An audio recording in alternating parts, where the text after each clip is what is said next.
Yo, what's up mga tol? Good morning. Kamusta kayong lahat? Pasensya na kayo mga tol. Ngayon lang tayo ulit na makapag-vlog. Nasira kasi itong phone natin. Yung LCD nyo nakaraan bumagsak. Bumigay yung LCD mga tol. Kaya eto. So mga tol, magandang umaga. Kaya kung bago ka pala sa aking channel, huwag mong kakalimutan mag-subscribe at hit mo yung bell button para lagi update. So tara mga tol, ngayong araw is Martes. Coding natin kahapon. So tara, samahan nyo ka magbiyahe mga tol. So meron na akong pick up sa Grab oh. Ang oras natin is alas 6 na ng umaga. Nag-open ako ng Grab ko is mga 5:15. Malang booking na pumapasok mga tol. Parang ghost town ngayon. Tapos ito may pumasok ngayon mga tol. Ayan oh. Time check alas 6 na. And then yung booking niya mga tol, ang binigay sa akin is PWD. Tapos papuntang Makati mga tol, 387 lang ito. Ito yung chat namin. Ayan mga tol oh. PWD student papunta dito sa Makati. Yan. Ang pamasahe 387. Ito ang chat namin. Sabi ko, tinatanong ko siya kung by Skyway. Sabi niya coastal lang daw tapos na EX. Sabi ko Skyway po nakalagay. Kasi mga tol, pagka Skyway ang daan namin nito mga tol, lalabas na kami sa may Alabang Zapote Road, galing rin sa Melas Piñas. Alabang na kami mga tol, Skyway na kami diretso. Kasi nakalagay rito kay Grab yan oh, Alabang Skyway oh. Eh ang sabi ng pasahero, coastal lang daw dito. Ayun mga tol, kinancel niya. So okay lang. At magandang, ayan may papasok ulit to. Ayun, mas okay ito mga tol kaysa dun sa kanina. Magkano to? Sana maganda pa masahe nito. Uy! Thank you Lord. Di ba kahit pa paano okay na to kaysa yung kanina. Difference is 100 pesos. Tara mga tol, kunin natin to. Let's go, papuntang Makati. Ngayong araw is Martes. Passenger is sharing their location. Let's go bro! Bah! Yung pick up pala nito mga tol sa may build-up ang harap, yung masikip, yung mga yung napanood nyo yung mga previous vlog ko, yung masikip na lugar. Aray mo pakak. Ayan, tandaan nyo yung lugar na to, masikip dito ah. Build-up ang harap, Las Piñas. Drop tayo ng mga tol. Time check 7 na, kunin din mga tol oh. Ayun yata yung bagyo eh. Ito possible pick up din tayo mga tol puntang Ortigas. 218. Tara, kunin natin to mga tol. Tol, drop tayo dito sa may Binondo 168. Galing ng Ortigas. Ang hirap ng booking doon. Nalayan ng pick up. Dito na lang nilagay yung pambayad nila oh. Hindi nabot ng maayos mga tol. Ano ba yan oh. Walang kasunod mga tol. Drop off. Alright. Waiting ulit. Calling tayo mga tol. Walang putok dito. Papunta tayong top mga tol. So, sobrang init mga tol, naglagay ako na ito kasi mamaya sobrang init. Tapos ang may likuran na yan oh. Ayan oh. Ayan oh, kita nyo. Tapos meron din dito ayan oh. Para yung pasero hindi naiinitan sa likuran. Kasi pag ano, di ba naiinitan sila kasi tumatama yung sinag ng araw sa may batok nila. Kaya naglagay ako niya, kaya rolling tayo ngayon. Yun mga tol, pinasukan tayo ng booking dito sa may peninsula mga tol. Long shot to, road trip muna tayo mga tol. 948 oh. Isang oras siguro may higit to mga tol. Tara, road trip tayo. Tara, road trip tayo. Kunin natin, let's go, let's go. Touchdown na tayo mga tol. Time check 10:25. Woo! Ito meron din pumasok dito. Grosses 1,180. Walang toll fee kaya wala tayong dadagdag. And then mga tol, may booking din dito pumasok mga tol. Diyan lang yung pick up niya oh. Di ba mga tol, ayos ba? Bago may baba, may pumasok agad papuntang BGC mga pre. Ayan oh, 467. Tara, kunin na natin, let's go. Time check mga tol, isang oras din ang biyahe. Time check mga tol, mag-alas 12 na. Touchdown tayo 467. Ang gross is 556. So kain muna siguro tayo mga tol. So mga tol, dapat mag-upload ako last week kasi nag-film ako nakaraan. sa parang 2 weeks ago na yun, sa kasamaang palad mga tol, yung cellphone ko nalaglag. Tapos yung LCD nag widescreen. Kaya hindi ko na tinuloy yung vlog ko mga tol, hindi ko na natuloy. Naputol. So yung may mga update si Grab mga tol. Si Grab mga tol is variable na yung commission niya. Variable commission. Ang pinaka maximum ni Grab na commission is 15%. And then kapag kumukuha ka ng straight, yung mga planner, and then meron siyang turbo. Yung turbo niya kasi mga tol, ito yung turbo. Papakita ko sa inyo. Ayan yung turbo mga tol. Yan. So kada pasok ng booking mga tol is meron siyang cashback na 8%. So kung naalala nyo, kung nanood kayo sa mga previous na vlog ko, dati 4% lang siya, diba? So ngayon mga tol, kada booking na napasok sa atin is 8% yung cashback niya. 8%. So naiipon yun. Ito yung cashback natin mga tol, oh. Ang laki na ng cashback natin. So depende yan sa pair. Ito yung ano natin mga tol, oh. Yung turbo 168 na siya, naiipon siya, oh. Nakailan yung booking pa lang ako, 5 pa lang yan, di ba? May wire na tayong 168. Tapos kapag nakuha mo lahat yan, yung planner, and then kapag kabakbakero ka ni Grab, possible maging 1% na lang yung commission niya. Kasi every week nagbibigay si Grab, nagme-message siya, bibigay siya ng tracker mga tol. So i-input mo yung ano doon, yung license license number, and then makikita mo yung commission na kinukuha niya. So yun ang bagong update ni Grab mga tol. So ngayon mga tol, andito tayo sa BGC, rolling tayo. Hanap tayo ng matabihan mga tol, kakain muna tayo mga tol. At hanap tayo malilim mga tol, kakain tayo, meron tayong baon dito. Ito mga tol, meron tayong baon. So habang walang marshal, susubo na ako dito. Ito, meron tayong baon dito. Kain muna tayo mga tol. Kain tayo mga tol. Dito sa BGC, pag kumakain ka rito, dapat alisto ka kasi may mga marshal dito paikot-ikot. May mga nanguhuli, kaya dapat lagi kang nakatingin, tumitingin ka sa kabilaan. Kasi hindi mo alam, baka madikitan ka, diba? Kain muna tayo mga tol. Walang ko corn beef, pure foods yan. Baka naman. Mga tol, drop tayo dito sa Makati. Habang kumakain tayo dito, pinasukan tayo. Buti pa tapos na. 131. Galing doon. Okay, up muna tayo mga tol. Pahinga muna tayo, hanap tayo lilim. 184 ang gross. Yo, what's up mga tol? Time check 12:51. Late lang tong dashcam natin eh. So tara mga tol, tira na tayo. Ito, pick up na tayo 131 papuntang Bautista. So yung update ni Grab mga tol, meron siyang may diskarte ngayon na na para sa akin okay. Lalo kung ayaw mo na lumayo, tapos mabilis ang kita. Papakitaan ko kayo mamaya ng diskarte ko. Dito lang ako sa Makati, paikot-ikot. Makati BGC, basta malapitan lang. So kukunin muna natin to mga tol. Let's go. Sharing their location. Drop tayo dito mga tol sa Evangelista. Nararamdaman ko yung aircon ko parang hindi susumpong yung lamig niya. Parang wawala yung lamig. Hanap tayo ng papacheck natin. Makita. Kainit. Ito mga tol, papatingin lang natin dito. Free check up naman eh. Pakainit.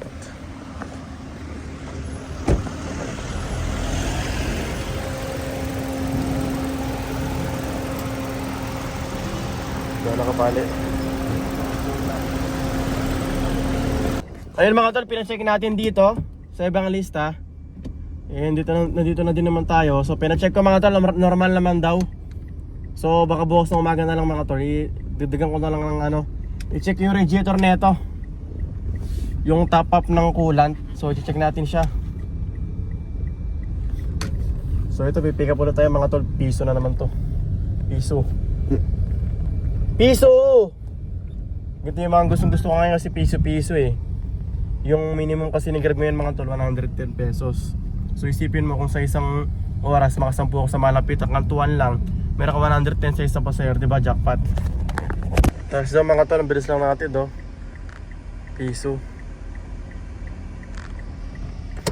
Pwede tayo ng piso ulit mga tol. Piso-piso lang.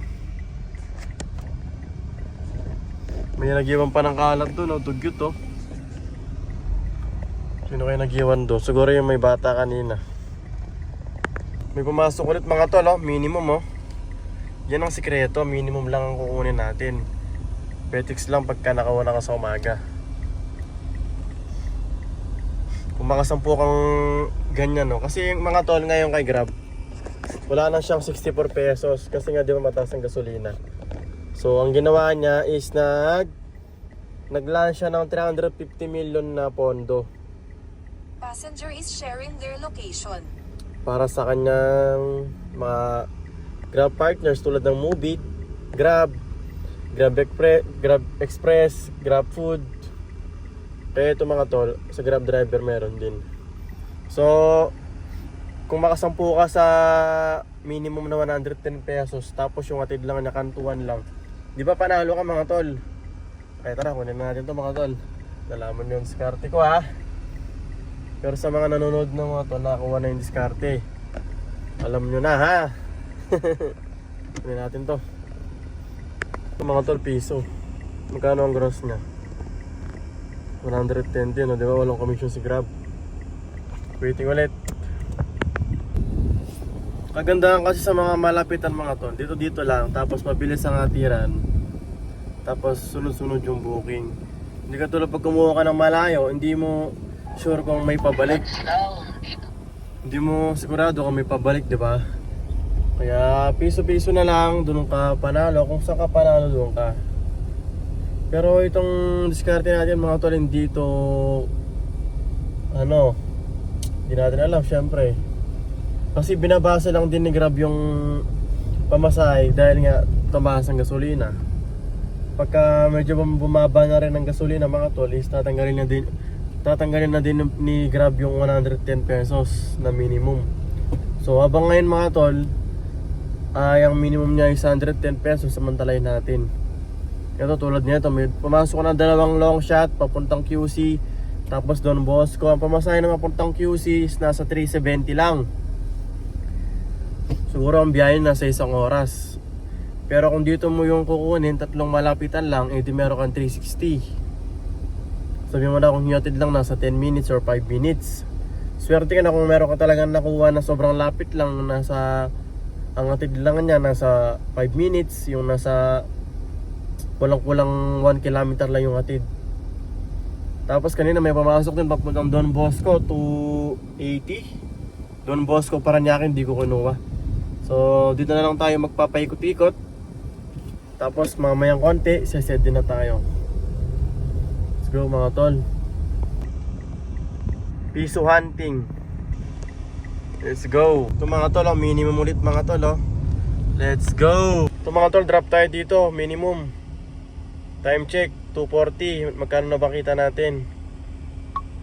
3, may pumasok ulit Pagka ganyan malayo mga tol, hindi ko kinukuha yan kasi lugi ako dyan. Pagdating mo kasi dun sa may drop off niya, wala kang makasunod, kaya hindi ko na kinukuha. So ang kita natin ngayon is 3.8 kasama yung turbo. Pero pagka kinlik mo to, 3.591, diba? Hindi na masama. Ito kasi yan mga tol, kaya nag-i siyang 3.825 mga tol. Sinasama niya kasi to. Ito yung turbo natin mga tol, 243 na siya Ayan na yung sa turbo natin Yun yung 8% na kada booking. 8% cashback. Yun yung turbo mga tol. Basta naka-auto accept yan, pumapasok yan mga tol. Waiting ulit tayo mga tol. Siguro mga bandang alas 5, sesed din ako pa uwi. Ayos ba? Kaya kung ayos ba, subscribe ka na dyan ha. Andyan sa baba yung subscribe. Mag-subscribe na ka at hit mo yung bell button. Let's go! Ito mga tol, pinasukan tayo ng medyo malayo yung booking. Pansinin nyo yung fare nya, 119 pesos lang, diba? Kaya mas kilo yung mga atid kanto lang, papuntang San Andres mga tol. Ayun yung drop Pero okay na to, kunin na natin to mga tol. Kunin na natin to. Basta lang tayo, triangle defense. Yun yung tinatawag na mga tol, triangle defense. Ibig sabihin ng triangle defense, didepensa ka lang yung mga booking. So Triangle Defense, Makati, Malate, BGC, Mandaluyong, Mall of Asia, Airport, hindi ka na kukuha ng malayo. Triangle Defense kasi mga tol, yun yung mga booking na pag drop ng pasahero, meron ng kagad kasunod. Or malaking chance na hindi ka mawawala ng pasahero. Triangle Defense mga tol ha. Triangle Defense lang tayo. Drop tayo dito mga tol, San Andres. Ito pipick up tayo mga tol, may pumasok papuntang Terminal 3. Tingnan niyo yung pamasahe ng Terminal 3 mga tol, 181 na lang oh. Papuntang Terminal 3, tara kunin na natin to. Pag mga ganitong booking, okay lang siyang kunin. Kukunin ko talaga to kasi marami naman pasero sa Terminal 3, kaya kunin natin siya. Pero pagka ganyan pamasahe tapos alam mo walang booking doon, alam mo na ang gagawin mo. Yung pasero ko mga tol, oh, Indiano. Dami ng gamit. Napasubo. Nakakash. May mga ginagawa dito ngayon, no? Terminal 3. Nakapila na ako sa Terminal 3 mga tol. Kanina nakalagay 16 minutes. Buti nag 7 minutes na. Sana pasukan tayo dito. Kasi 20 minutes lang waiting dito mga tol sa parking eh. Pag lumagpas ka rito, magbabayad ka ng parking fee. Pinusukan na ako mga tol pabalik ng Makati. Yun na sila, sana wala silang gabi. Let's go! Touchdown tayo dito mga tol sa sa Makati. Ito possible pick up mga tol. Ang laki ng pamasahe na ito papuntang BGC oh, 297. Tara kunin na natin ito mga tol, papuntang BGC. Baka 30 minutes lang to, wala pang 30 minutes mga tol. Tara, let's go. Time check 4:18. Mga tol, late yan ha. Ito yung tunay na oras 4:18 mga tol, 4:18. Drop tayo dito mga tol, BGC mga tol. Nawalan pa ako signal oh. Sased din ako pa uwi mga tol. Time check, mag-alas 5 na. So, di na tayo aabot ng ng late ng gabi mga tol. Mga G's. So, sased din ako pa uwi mga tol. Ngayon pala yung drop to ng signal. Laki na pamasahe na ito. Sased din ako mga tol. Nakamagkano na nga ba tayo earnings? Hindi yan. Pumapasok po. Punta ko Makati, ayoko na, uwi na ako. Pero laki ng pamasahe oh. Laki ng pamasahe na, 4.6 na kasama yung turbo. Turbo. Set din na mga tol. Set din tayo ng Ayala, Southville. Yan. Update ko kayo pag pinusukan mga tol. Time check mga tol, mag-alas 5 na. Let's go na. May napasok kay Grab oh, papuntang Terminal 3. Ayoko, 250 lang. May pumasok na mga tol. May pumasok na dito sa InDrive mga tol, kay InDrive. Ito kunin natin kay InDrive. 639, ilalagay ko na lang dito mga tol. Ayan oh. Kunin ko muna ito mga tol ha, pumunta na sa amin to. Let's go. Mga tol, na-drop na pala natin yung sa Las Piñas. Mali pa kami na nadaanan kanina kasi wala nagmamagaling kasi tinuturo yung daan na eh. Sabi ko na hindi dun. Imbes na Paranaque, sukat yung exit namin, dumiretso kami ng Coastal. Nagmamagaling kasi eh. Ito mga tol, papagas tayo. So ang total na kinita natin ngayon mga tol is, ito yung earnings natin. Ito 4.7, i-considered mo na 4.7. Tapos yung kay InDrive na nakapagas pa na tayo mga tol ha. Yun lang mga tol, wala pa na silang gasolina. Nag-error do yung computer. Sablay na naman. So ito yung kinita natin mga tol, 4.7 plus yung kay InDrive. Ito yung kay InDrive oh. Bali yung pamasahin mo InDrive natin 639. Less mo yung 10% na 63 pesos. Yan ang total nakita natin. 5.2 sa 26. So hanap tayong gas station sa kabila mga tol, papagas tayo. Pagas tayo. Malayo kasi Seoul dito eh. Seoul sana kaso wala, malayo siya. Kaya hanap tayo iba. Kahit Petron na, okay na yung Petron. Time check 6:18 na. Gabi na. Gabi na oh. Ngayon mga tol, pultang matik ang ipapagas natin. Tingnan natin kung magkano abutin. So ang kita natin is 5.3, di ba? 5.3 mga tol. Ito yung calculator natin oh. 5.276 minus mo yung gas natin mamaya. Boundary natin is 800 na lang boundary ko kasi ginawa na 800 ng operator ko. Yung gas natin, magkano kaya yung gas natin? Tingnan natin. Kasi kahapon bago ako bumili, nagpagas ako eh. 2 something ang full tank ko mga tol. 2.3 yata yun sa sea oil. Ito sa Petron no, full tank matic.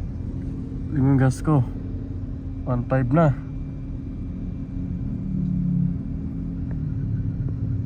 Pero napansin ko lang pagka Petron ng pinapagasan ko, talagang matagal siya masunog. Pero pag sa seal napansin ko parang ang bilis siya masunog. Bakit kaya?